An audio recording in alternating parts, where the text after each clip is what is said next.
Welcome to Washington Talk. I'm Eun Cho. North Korea fired more missiles and threatened a full-range intercontinental ballistic missile test.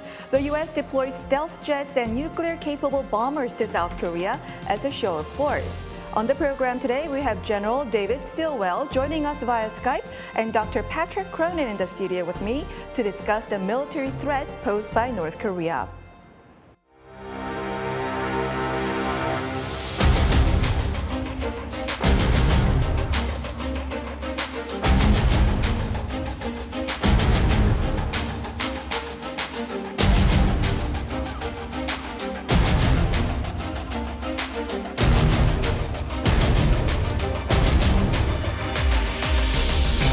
Whether it is an ICBM test, as you described, or a nuclear test, this would be significant, severe, grave escalation that the United States would take especially seriously. We do applaud Japan's national security strategy and its commitment to modernization, which just strengthens the alliance and the cooperation between our two countries.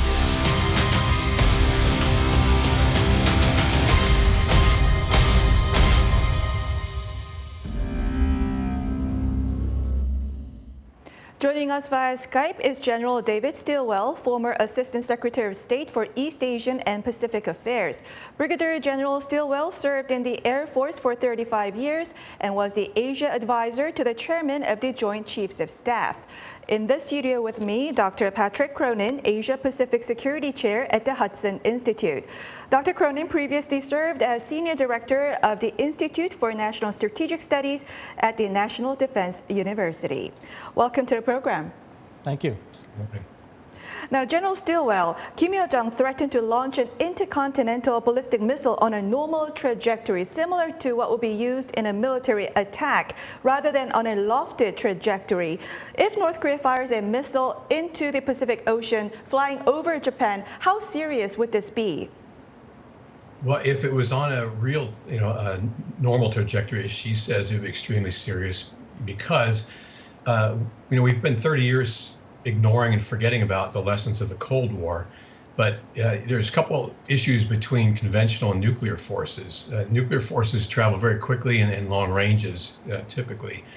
And you have very little time in the beginning of a launch to determine what the intent of that missile is. Mm-hmm. Is it a satellite launch? Is it a short-range test? Or is it a long-range test? And so the North Koreans have been called irrational. I think they're the most rational government on the planet, and they do know better than to launch something that has all the makings of an attack, because there would be a response. And so that sort of miscalculation would not be in Kim Yo-jong or Pyongyang's favor.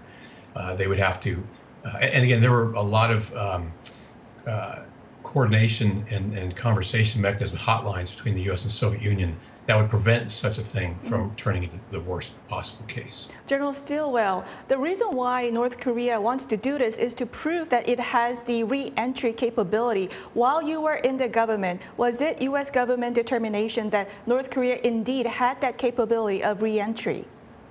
I don't think anything's sure yet, but they're doing a good job of presenting themselves as having the capability. And again, this takes back to nuclear doctrine from the 80s, when I started this, is, deterrence and all these things are more messages and they're more information than they are actual capability.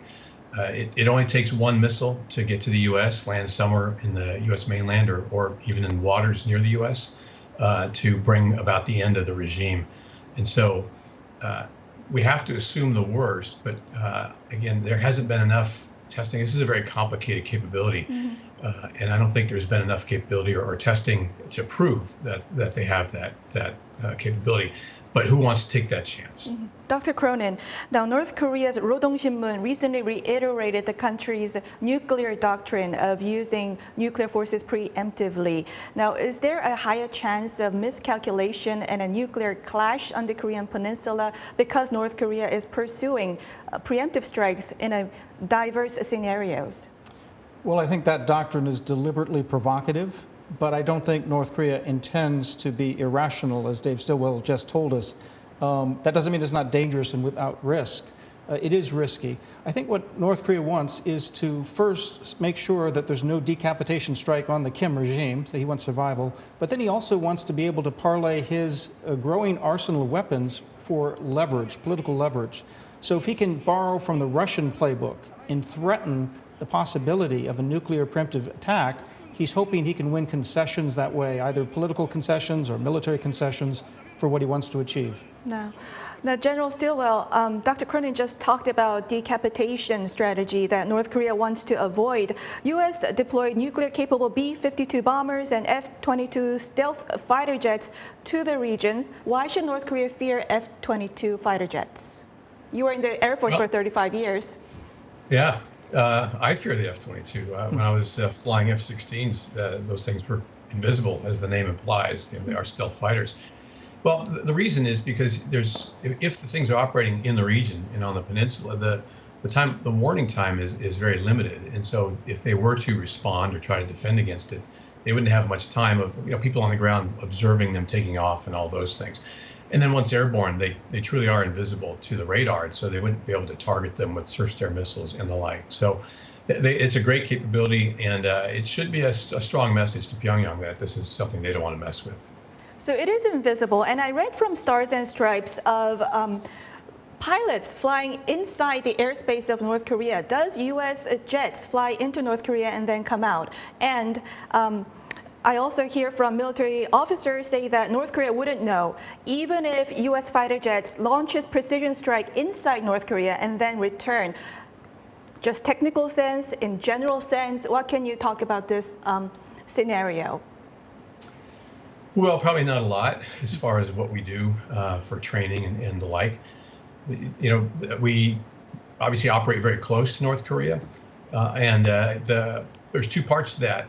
There's a training aspect, is to understanding the area, how close and tight it is. It's a very small area, but also messaging the North Koreans and showing them that we are, committed and capable, again, to deter any miscalculations. But as far as what we actually do and where we fly, that's probably better reserved for a different platform. Do you think North Korea's Kim Jong-un should fear that such a scenario is possible on him about stealth jets going into North Korean airspace? And technically, is that possible? Should he be concerned? Of course, Yes. he should. We need to demonstrate and continue to continuously demonstrate allied capabilities. That's U.S., Korea, but also Japan. There's also U.S.-only capabilities that we can demonstrate from Guam, B-52 deployments, and the rest. And so, in fact, it's important, it's essential that we do that, lest there be some sort of miscalculation by the Kim regime. Now, I think they've played that hand pretty well. 2010, we saw the sinking of a South Korean cruiser and then a shelling of a South Korean occupied island. Nothing happened. So their calculus was pretty good. I'm pretty sure after the 2017, 2021 maximum pressure, I think we did demonstrate to the North Koreans, though, that there are limits and that there would be a response should they miscalculate. Now, Dr. Cronin, the White House says North Korea has sold and delivered infantry rockets and missiles to Russia's Wagner mercenary group. What is the significance of this? Why is the U.S. government so open about revealing all these intelligence? And is this a proliferation threat? Well, it's significant well beyond North Korea in the first place, just because Russia's invasion of Ukraine in the year 2022 is the story of the year. It has basically said the world order is up for grabs to some extent. There's no penalty for using force, invading a neighbor. North Korea wants to maybe borrow from that. And so we're very concerned about deterrence in East Asia, on the peninsula, regarding Taiwan, regarding the South and East China Seas. The fact that North Korea denied that it was providing arms to Russia, which desperately needs more ammunition, more troops, and yet now we have confirmation apparently from the U.S. intelligence community, suggests that North Korea definitely wanted to work with its Russian ally and friend, but it didn't want to publicize that. Now we have proof that they're doing that. And Wagner Group is a group of convicts. It's a group of intelligence operatives leading convicts against peaceful Ukraine in a brutal war. Do you anticipate North Korea more support to the Wagner Group in the future? So they've confirmed one major shipment but they expect more shipments, and I do expect that pipeline to remain open because Russia desperately needs these weapons. North Korea is probably benefiting either money or intelligence or both. Now, General Stilwell, a media report today said that in Mar-a-Lago there were classified documents on Iranian missile technology and the Chinese capabilities, and also a detail of one country's nuclear program. Now, this must be talking about North Korea's nuclear program. What can you tell us about the state of North Korean nuclear capability?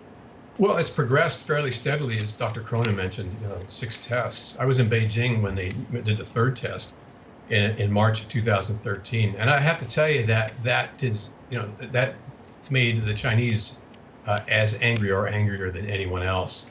And so they've developed these things steadily. They've been violating the non-proliferation treaty. They've done, test ban, all those things.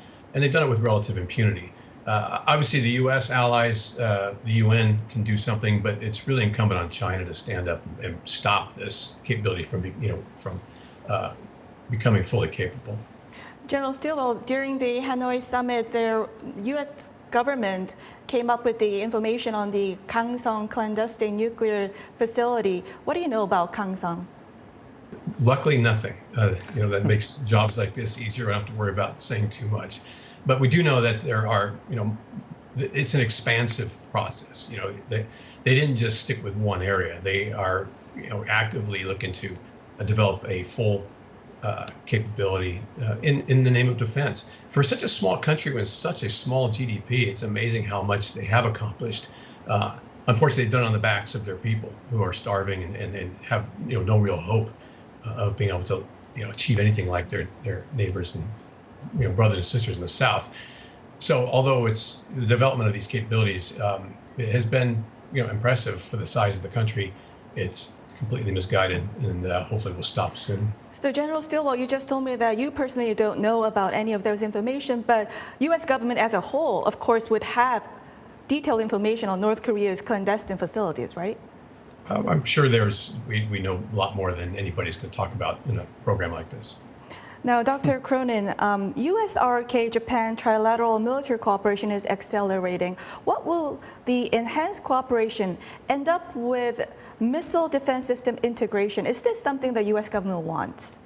I think the U.S. does want further integration of air and missile defenses because if you look at the theater from a North Korean perspective, their missiles can hit South Korea, Japan, Guam, and possibly even the United States.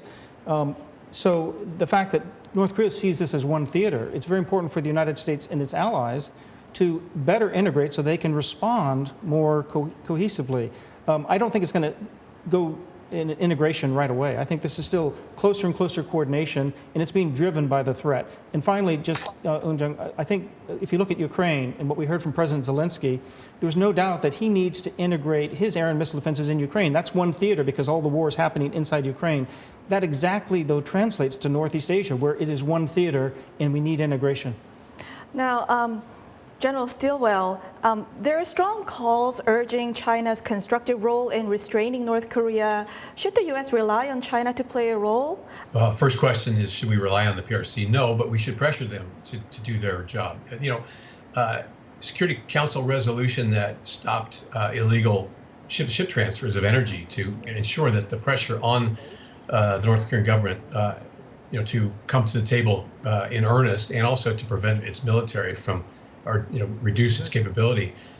Those things have been happening with the PRC looking the other way. And so China has to be a major part of this. They do, when they're angry, like in March 2013, they will put pressure on the PRC when they have to. Now, I want to turn to Japan's most rapid expansion of military power since the creation of its self-defense forces. Dr. Cronin, how does Japan's increased military power support U.S. strategy to promote open and free Indo-Pacific and to keep the rules-based order there? Well, in one sense, these documents that are coming out of Japan this month seem transformational, and they are, but they're signaling a future transition for a Japan that has not just defense, but has some at least minimal offensive capability because deterrence requires that. That's the most cost-effective way for, frankly, South Korea, Japan, the United States to keep deterrence and make sure there's no miscalculation. But we're still dealing with a fraction of the size of the Chinese, the PLA's modernization. So you might look at this as Japan is just trying not to lose further ground vis-a-vis China's growing military capabilities, and it's not trying to lose ground vis-a-vis North Korea's missile capabilities. So it's very much part of a U.S. and allied deterrence and defense strategy, and it's going to help build a so-called Southwest wall in the Southwest Island chain for Japan, first and foremost, but also to build capabilities against, say, North Korea's missiles, which could be used in a preemptive attack if North Korea crossed that threshold. Now, General Stilwell, Japan has great economic powers, has great technological powers, can quickly build up its military. And how far does the U.S. want Japan to grow its military power? Is there any limit? Well, what the U.S. wants is really not that relevant. Obviously, we want strong security partners, but this is a decision by the Japanese people. And, the government can't make decisions like this without paying attention to what the Japanese people are ready to tolerate. And, the post-World War II mood in Japan was very much pacifist. They didn't want to be taken down that path again. But it's been a long time since the end of that war, and the threats in the region are growing, very quickly. And those threats primarily come from the PRC, as we've noted. And so it's entirely reasonable, rational, and actually overdue that they modernize. Go ahead. General, this is not possible unless there's full support from the U.S. government that Japan can build up its military powers.